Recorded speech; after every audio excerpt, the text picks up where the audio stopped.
Max revient sur sa stat, c'est 48 tirs au total et 13 tirs cadrés. Voilà, c'est vrai que ça fait pas beaucoup de tirs cadrés. Et Cristiano marque sur le 28e tir du Real. Non mais ça veut rien dire ça. Ce qu'il dit là, c'est du bidon. Parce que la frappe de Dzeko, c'est pas compté comme tir cadré. Pourtant, c'est une énorme occasion. Salah, c'est pas cadré. Pourtant, c'est une énorme occasion.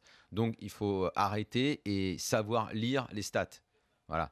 Faut pas raconter n'importe quoi. Il y a eu des occasions dans ce match et le fait que ce soit pas cadré, ça veut rien dire du tout. Il y a des frappes cadrées qui sont facilement arrêtées par un gardien et d'autres où c'est pas cadré. Celle de Didier Deschamps ou de Toulalan, par exemple. Voilà, ça veut rien dire ça. C'est absolument bidon ce tweet. Pour en revenir à Rabiot, ce mec a un style de jeu qui fait que si en gros tu prends l'eau sur la période où ça va pas, qu'ils mettent le deuxième et que ça finit par mal tourner, tu peux être sûr que Rabiot va être un des premiers à se faire découper dans les critiques. Parce que tu te dis, putain, le mec, il se bat, il se style un peu nonchalant. C'est un peu exaspérant à voir, hein, parfois. Hein. Non, mais et quand ça tourne bien, à l'inverse, tu as l'impression que son aisance technique est plus visible. Et il a un style comme ça qu'il faut accepter, que parfois moi-même j'ai du mal à comprendre et à accepter. Et à un moment, je me suis dit, putain, mais si ça tourne mal, qu'est-ce qu'il va prendre dans la gueule? Parce qu'il se faisait bousculer. Le truc qui est insupportable sous les coups de pression des matchs comme ça, c'est le mec au milieu qui tarde à donner le ballon et qui se fait, qui se fait renverser sans qu'il y ait faute, il tombe par terre. Puis qui perd le ballon. Qui perd le ballon. Tu dis, mais putain, mais qu'est-ce que tu fais? T'es en carton ou quoi? Relève-toi. Et lui, il a ce truc-là. Et ça, c'est pénible. Là-dessus, Daniel. On est dans la dérive qui se confirme. Les joueurs sont plus importants que les clubs, j'en parlais l'autre jour, et il y a toute une nouvelle génération de jeunes supporters qui préfèrent les joueurs au club. Moi, l'autre jour, certains ont mal pris, ouais, mais chacun voit le foot comme il a envie de le voir.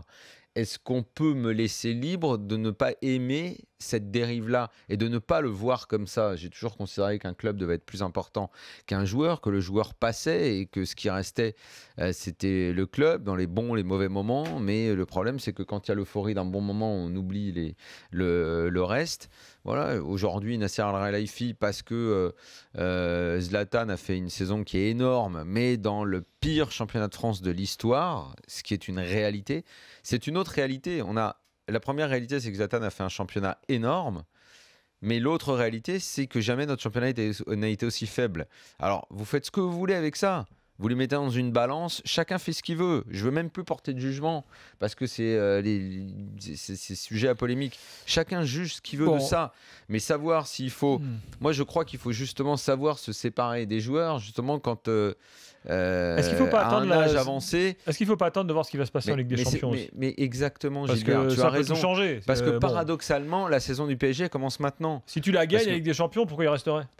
En plus, exactement. Exactement. Et là, moi, ça me rappelle, et je l'ai raconté 1000 fois, mais puisqu'on est écouté par des jeunes pour qui l'histoire souvent n'a très peu de sens.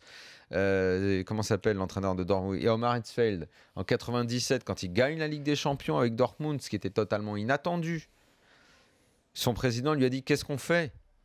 Et il a dit, il faut qu'on enlève au moins 4 ou 5 joueurs. Dans l'euphorie du résultat, il a dit ça. Et son président lui a dit, mais tu es complètement fou.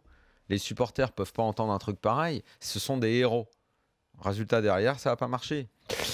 Alors, tu as quelques tweets à ce propos. Il faut, dans les moments justement où les mecs dominent et tout, c'est là qu'il faut renouveler. Le caucasien.